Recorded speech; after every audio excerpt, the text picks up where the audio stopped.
আসসালামু আলাইকুম, welcome back to my channel Tahagram Agro. তো বন্ধুরা, আশা করছি সবাই ভালো আছেন এবং সুস্থ আছেন। এই মুহূর্তে যে যেখান থেকে আমার ভিডিওতে যুক্ত হয়েছেন সবাইকে অনেক অনেক শুভেচ্ছা এবং অভিনন্দন জানাচ্ছি। তো বন্ধুরা, শুরুতেই আপনাদেরকে অনেক অনেক ধন্যবাদ জানাচ্ছি আজকে, কেননা আপনাদের সাপোর্ট এবং ভালোবাসায় আজকে আমি এই পর্যন্ত আসতে পারছি। আর আপনারা যদি আমাকে সাপোর্ট না করতেন তাহলে আমি হয়তো কখনো এই পর্যন্ত আসতে পারতাম না। তো আমার এই পর্যন্ত আসার জন্য একমাত্র আপনারাই হচ্ছে আমার একমাত্র সঙ্গী। তো আশা করছি আপনারা সব সময় এভাবে আমার পাশে থাকবেন এবং সাপোর্ট করবেন। আর আমার পক্ষ থেকে এবং আমার চ্যানেলের পক্ষ থেকে আপনাদের জন্য রইল অনেক অনেক শুভেচ্ছা এবং আন্তরিকতা ও ভালোবাসা। তো বন্ধুরা, আমি এইভাবে ছাগল লালন পালন করি বলে অনেকেই আমাকে হয়তো পছন্দ নাও করে, বা অনেকেই আমাকে হচ্ছে ইনসাল্ট করেন, আবার অনেকেই অনেকভাবে মন্তব্য করেন, বা অনেক মানুষই কিন্তু অনেক কথা বলেন। বিশেষ করে আমাদের এলাকায় কিছু কিছু মানুষ আছে যেগুলো মানুষ অন্যের ভালো দেখতে পারে না, অন্যের দেখলে গায়ে জ্বলে। ওই সমস্ত মানুষেরা আমাকে অনেক অনেকভাবেই আর কি ছোট করার চেষ্টা করে, বা অনেক রকম আজে বাজে মন্তব্য করে, বা পছন্দ হয়তো নাও করে।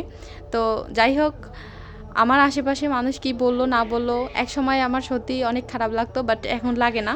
এখন মানুষের কথা শুনতে শুনতে আমার এটা হচ্ছে অভ্যস্ত হয়ে গেছে। আমি এখন আর ওগুলা কথা গায়ে মাখি না, আর আমার এখন খারাপ লাগে না। আর হচ্ছে সবথেকে বড় ব্যাপার যেটা, সেটা হচ্ছে যে আপনারা কখনোই আমাকে মানে অন্তত এই যে আমার এই ইউটিউব প্ল্যাটফর্মে আপনারা কখনো কেউ আমাকে আজে বাজে মন্তব্য করেন নাই। ঠিক এই কারণে আজকে হয়তো আমি এই পর্যন্ত আসতে পারছি। তো আশা করছি আপনারা এইভাবে আমার পাশে থাকবেন এবং সাপোর্ট করবেন। আসলে আশেপাশের মানুষজন কি বললো না বললো এগুলো দেখার এখন আর সময় নাই। আপনারা আমাকে সাপোর্ট করলেই হবে, আপনারা আমার পাশে থাকলেই হবে। তো আপনাদের ভালোবাসায় আজকে হচ্ছে আমার চ্যানেলটা প্রায় 15,000 পরিবারের আর কি সদস্যতে যোগ হয়ে গেল। তো যাই হোক বন্ধুরা, সত্যি সত্যি অনেক অনেক ভালো লাগতেছে, এবং আপনাদেরকে মানে ধন্যবাদ জানানোর জন্যই মূলত আজকে আমি এই ভিডিওটা তৈরি করলাম। তো যাই হোক, সম্পূর্ণ ভিডিও জুড়ে সাথেই থাকেন, আশা করছি ভালো লাগবে। আর আজকে আলহামদুলিল্লাহ আমাদের কোয়েল পাখির বাচ্চা ফুটাইছে, সেগুলো আমি আপনাদের সাথে শেয়ার করব। অবশ্যই পুরো ভিডিও জুড়ে সাথেই থাকেন, দেখতে পারবেন।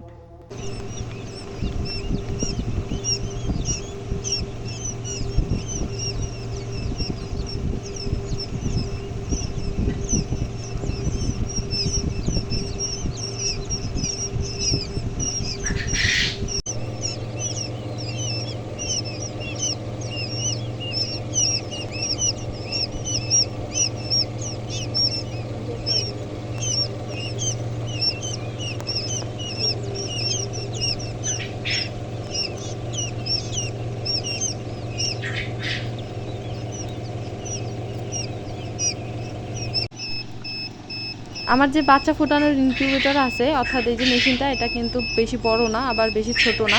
এটা মাত্র হচ্ছে 300 ওয়ার্ডের একটা ইনকিউবেটর আর কি, যেখানে আমি একসাথে 600 কোয়েল পাখির বাচ্চা দিতে পারবো, কোয়েল পাখির ডিম দিতে পারবো, এবং হচ্ছে মাত্র 200 হাঁস বা মুরগির বাচ্চা দিতে পারবো। আমি যেদিন হচ্ছে ডিমগুলো বসাইছিলাম সেদিন কিন্তু 500 ডিম, অর্থাৎ 5টা পাতা একদিনই বসাইছিলাম, এবং একটা পাতা মাত্র 100 ডিম আমি একদিন পরে দিয়েছিলাম। তো এই জন্য আর কি, যে মানে নিচের যে পাতাগুলো ওগুলো একটু দ্রুত আর কি তাড়াতাড়ি বাচ্চা ফুটে, এই জন্য ওগুলা দেখেন নিচের 3টা পাতা আর কি, এটা এখানে বাচ্চা নামছে, অল্প কয়েকটা ডিম আছে মাত্র। এই বাচ্চা কয়েকটা হচ্ছে ফুটাইলে 3টা পাতা আর কি কমপ্লিট হবে। তো যাই হোক, দেখেন বাচ্চাগুলো কত সুন্দরভাবে খেলতেছে, আলহামদুলিল্লাহ দেখে কিন্তু ভালোই লাগতেছে। তো ইনকিউবেটর থেকে বাচ্চা আর কি বের করতে হয় 20 ঘন্টা থেকে 24-25 ঘন্টা পর। যদি বের করা যায় বাচ্চাগুলোকে, তাহলে বাচ্চাগুলো হচ্ছে নাভি শুকায় যায়, এবং ব্রুডিং সময়ে বাচ্চাগুলো অনেকটা স্ট্রং থাকে, আর মর্টালিটির হার অনেকটা কম থাকে। তো এরকম করে আর কি মূলত আমি ব্রুডিং করে থাকি কোয়েল পাখির জিরো বাচ্চাগুলোকে। আলহামদুলিল্লাহ, আল্লাহ তাআলার রহমতে কখনো কোনো মানে বড় কোনো সমস্যা হয়নি এই পদ্ধতিতে আর কি।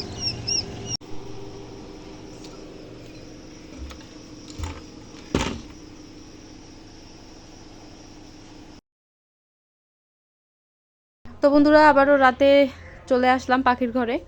আর এদিকে হচ্ছে ব্রুডিংয়ে নামানোর জন্য সব কাজ কমপ্লিট করে রাখছি, যেহেতু সকালবেলা ব্রুডিংয়ে নামাবো বাচ্চাগুলোকে, এই জন্য রাতেই এগুলো সব কমপ্লিট করে রাখছি।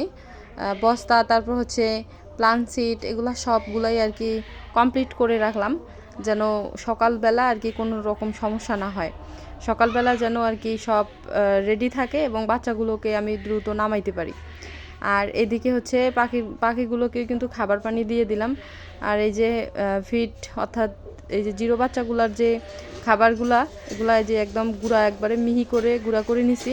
এখানে খাবারও গুঁড়া করা আছে, এগুলো এখন ঢেকে রাখবো। আর এই যে পানির বোতল, তারপর পানি, এগুলা সবগুলাই আমি রেডি করে রাখছি এইভাবে, যেন ওই সময় আর কি কোনো সমস্যা না হয়। আর এদিকে এই যে দেখেন মুরগিগুলা তাই বসছে। আর এখানে একটা সাদা মুরগি আছে, এটা সম্ভবত আর কি বাচ্চা নামবে অল্প কয়েকদিনের মধ্যে, আর কি 2-1 দিনের মধ্যে। তো ওষুধগুলো আর কি আজকে পাটগ্রামে গেছিলাম সকালবেলা, ওষুধ নিয়ে আসছে। এই যে দেখেন সবগুলো ওষুধ নিয়ে আসছে। এখানে 1 থেকে 15 দিন বয়স পর্যন্ত ওষুধের তালিকায় যে মেডিসিনগুলো আছে সবগুলাই নিয়ে আসছি আমি। তো রাতের মধ্যে আর কি ডিম তুললাম, ডিম হচ্ছে খাঁচায় তুললাম, তারপরে আর অল্প কয়েকটা মাত্র ডিম আছে, এগুলো তুলবো না। আর খাবার দিছি, পানি দিছি। আজকের মতো কাজ হচ্ছে এখানে শেষ হয়েছে মোটামুটি, আর কোনো কাজ নাই। এখন হচ্ছে রিল্যাক্স আর কি, যদি আল্লাহর রহমতে কারেন্ট ভালোই থাকে তো কোনো সমস্যা হবে না। আর এদিকে হচ্ছে ফ্যানটা আর কি চালু রাখছি।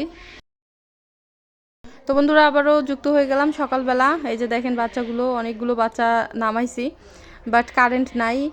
রাত্রে হচ্ছে মানে গতকালকে রাত্রে প্রচুর ঝড় বৃষ্টি হয়েছিল, আর আকাশের যে অবস্থা জানি না, আল্লাহ জানে কখন কারেন্ট আসে কি না।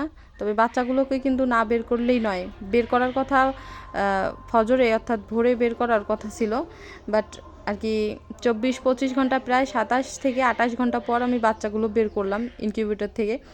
আর কি সাহস পাচ্ছিলাম না সকালবেলা বের করার, কারেন্ট ছিল না, না জানি কি হয়। তো এই যে দেখেন তারপরেও যে ভয়টা পাচ্ছিলাম, খাবার পানি খাচ্ছে ঠিক আছে, বাট এক জায়গায় গিয়ে জড়ো হচ্ছে। এই যে দেখেন এক জায়গায় গিয়ে কিভাবে জড়ো হচ্ছে। আসলে এইরকম করে